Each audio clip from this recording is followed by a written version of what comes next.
day of the week. Did you know that, David? Absolutely. You know, I want to introduce you.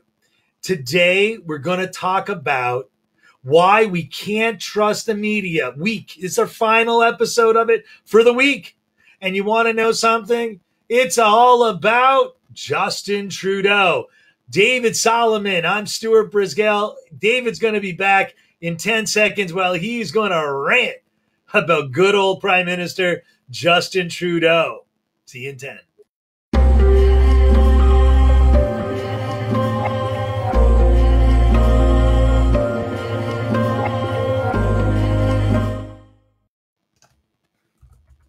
We're back. David, let's hear all about this rant. I'm sitting back. I got my on-air sign going on. I'm excited to hear what you've got to say about good old boy Justin Trudeau. Well, ladies and gentlemen, for those of you who are on the U.S. side of the border, you might know our Prime Minister is that pretty boy because everybody, when they first saw him, went, oh, isn't he handsome? Isn't he beautiful? He's so eloquent. He's so handsome. But at the end of the day, the deviousness that is Justin Trudeau has really reeked, and his friends in the media have given him the pass that every leader in this world should get. Okay? I wouldn't exactly call him Darth Vader, but I would certainly call him the Teflon Prime Minister.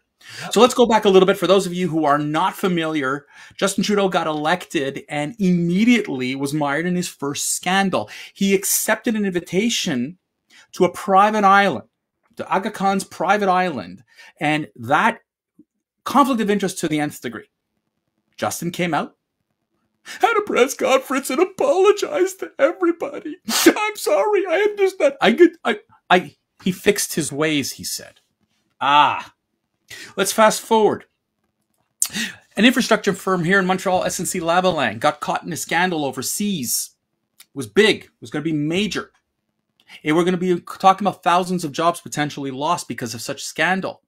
Trudeau intervened by talking to the Justice Minister and a couple of other ministers to try to avoid any form of prosecution. Why? Because SNC-Lavalin back in 2016 was found to give an inordinate amount of money to the Liberal coffers as part of their election campaign.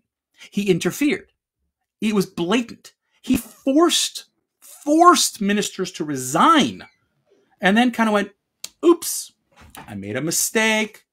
I'm sorry. All the tears again the media did. It's all about I'm sorry. Bullshit, bullshit, bullshit. Justin Trudeau was then found to have a picture. He decided that, you know, he loves to crap on everybody else, how he is the righteous man. When he got elected, and the media loved this, is his really anti-racist feeling. He loves and embraces everybody. And a picture of him popped up that you referred to when you said shoe polish, where he dressed up as Aladdin and he had the blackface. Yep. They'll call it the blackface scandal.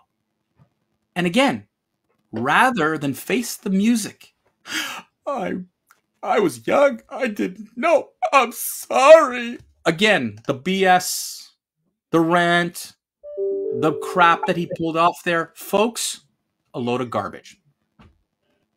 Here we go again. Now we fast forward again to last year. And he's involved in an even bigger scandal where his whole family is profiting off of a charity that was given, money was given from the government to the charity and goes into their pockets. Now, folks, if this would be any other leader, resign would be all you'd hear in the media, freaking out, except in Canada. Because you see, in Canada, we give the Prime Minister a pass. Media just gave him a pass. Why would they give him a pass? Because it's very simple. The opposition party, the Conservatives, do not treat media the same way that the Liberals do. The Canadian Broadcasting Corporation, the CBC here, our version of, it's not quite PBS, but let's go for simplicity purposes. It's like PBS, but can sell advertising, but has to have Canadian content. There's certain restrictions. The Canadian government funds the living daylights out of CBC. The Conservatives want to cut the funding and make them more self-sufficient. No, don't do that to us. We must keep the Liberals in power. When we look at the other media houses, they're mostly owned on the national level by Bell and Rogers, two large conglomerates, a la Paramount, a la Comcast, a la whatever you want to call it in the United States.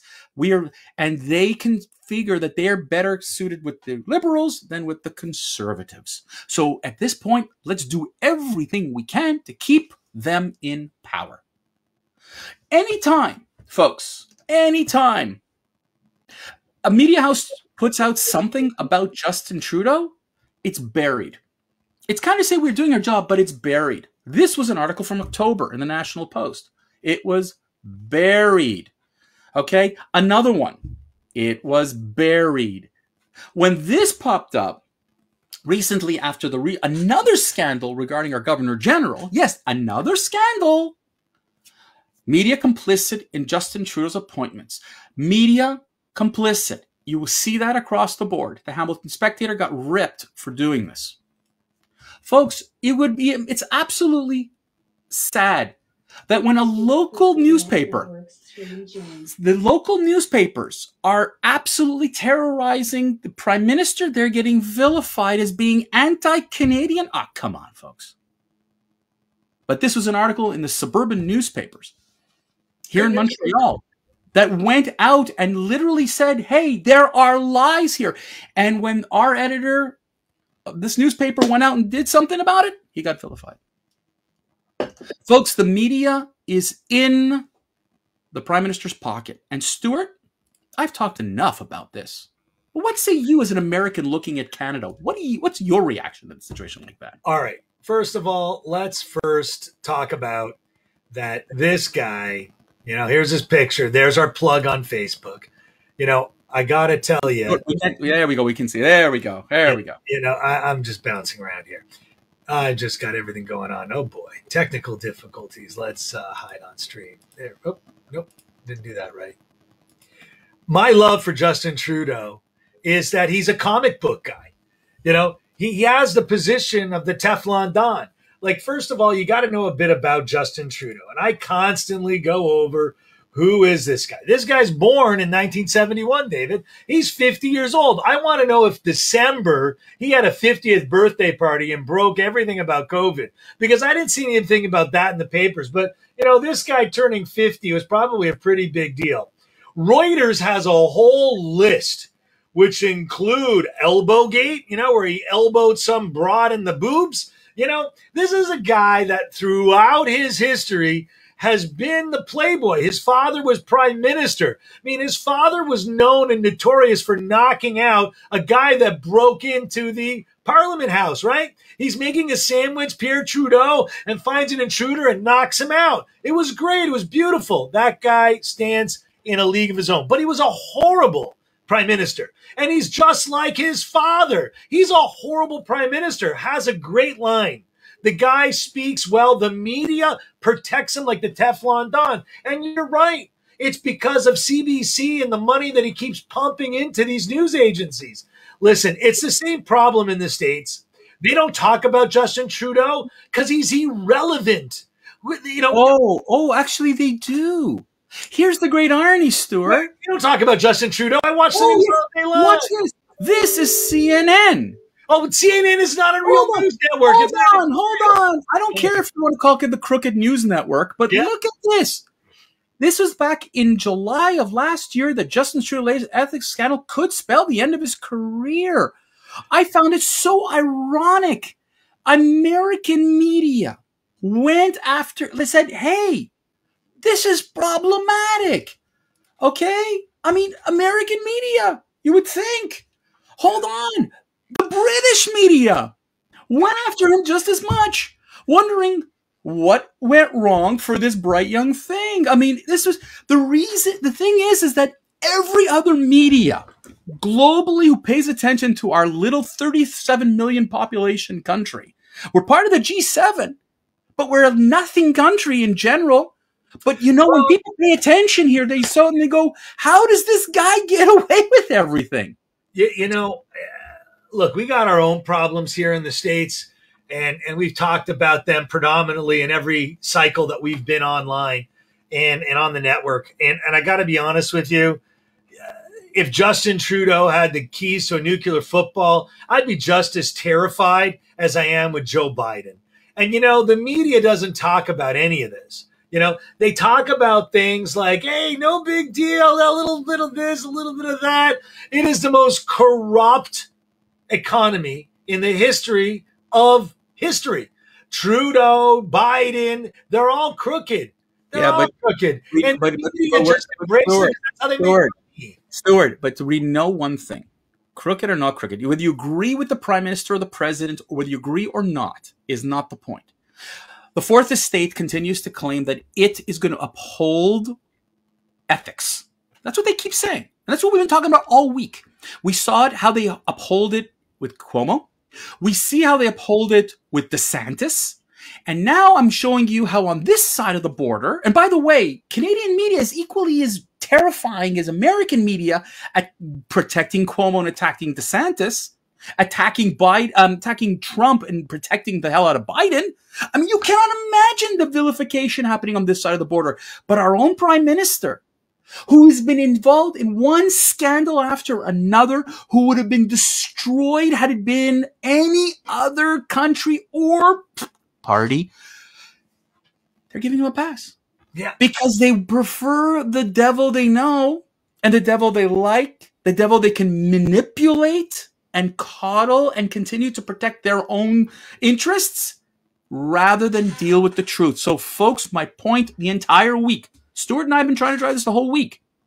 The media that we've come to love and to trust for so long doesn't care about you.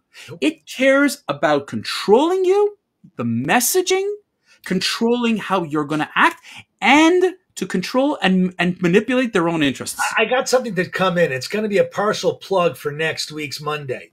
The next big thing is, you have people that want to control. So you have the government, and now you have the corporation. And now the corporations want to control like the government, just like the banks want to control the monies. So you know what I think round 2 of this battle is once we get through this media and political thing? It's the companies that want to control. Look, we could talk about Google and Facebook. No, why don't we just talk about, we'll start with Apple. Comcast, NBC. Look, we know one thing, Stuart. What we know at the end of the day, and what we've come to discover at the end of the day is that the journalists that you're seeing on TV, on radio, you want to know why so many of them have left? Lara Flynn quit 60 Minutes. Why? She wasn't allowed to report the truth.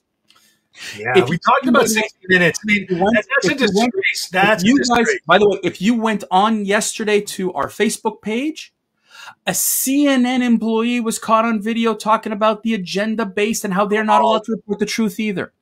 Folks, you are hearing it more and more. This is not a conspiracy, and before you throw us into the QAnon loop, we're not. Nope. They are seeing more and more this concept of media lying to you and controlling. Project Veritas, who exposed CNN, was just shut down on Twitter. Sound familiar?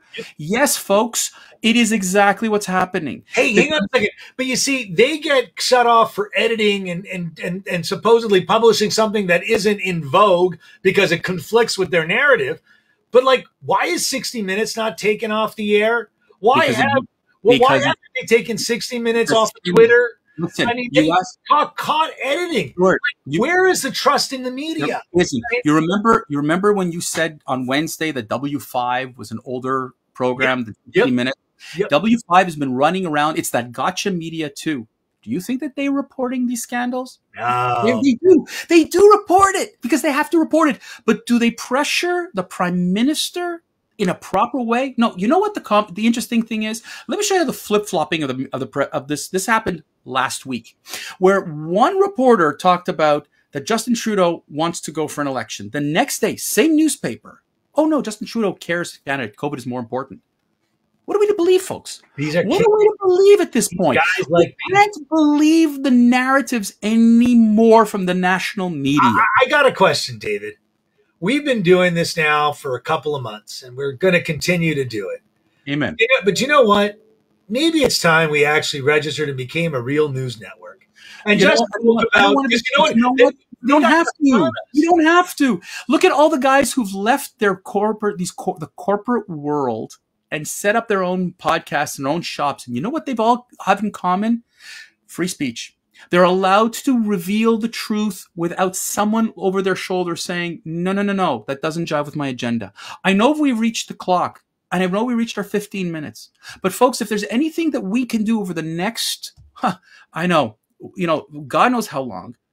Guys, let me ask you this. Do we really need 24-hour news? No, we don't need the 24-hour news, scandal-ridden news, because you know what it means? They're looking for crap to tell you, lies, spins. Well, once again, hold on. We got a great comment here. It would be nice if we went back to having just the 6 o'clock news or the 7 o'clock news, because then we'd be limited to real news and not the agenda-based, biased narratives we're hearing. David, I agree that the fact is that once a day news would be great. But you know what the problem was once a day news? It doesn't make as much money as editorial scandal. I know.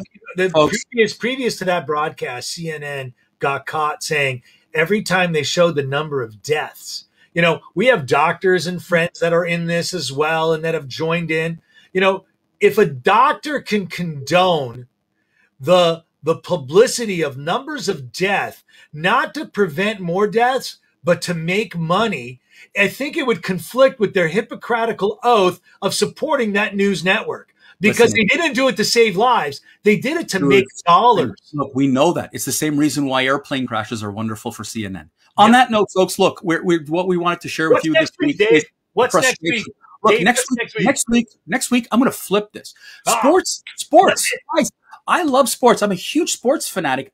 Why are the ratings down? Why are people not going to watching the events? You want to know why? They are sick and tired. About baseball? Are we talking about baseball next week? Stu, it's all of the sports. And next week, we're going to tell you the reason why. And you might be surprised. And then again, you might not be surprised as to why sports are losing fans in the middle of a pandemic when they should be growing. Folks, the Rant Network Facebook page, come join us there. Rant at therantnetwork.com. We'd love to hear more of your comments. We love you. We thank you for your support and the spread. And by the way, a couple hundred people already love what we do here. You spread the word. We love more. So spread the word. On that note, Stuart, sign us off. You know what, guys? Thank you. It's Friday. Have a great weekend. See you all Monday. David's going to rant again because you know what? He loves to rant. Look at him. He's just excited. But you know what? More important is we're excited with your comments. We're excited with your likes. Please share our broadcast. Share excerpts of our broadcast. We're not going to get you politically, in the shits list. We're not talking about anything about any one party. We're talking about all parties. We're talking about all networks equally. Please, we need more viewers. We need more comments. Rant at therantnetwork.com, therantnetwork.com, on Facebook, on YouTube, on Twitter. We're around everywhere. Talk to you soon, guys. Have a great weekend.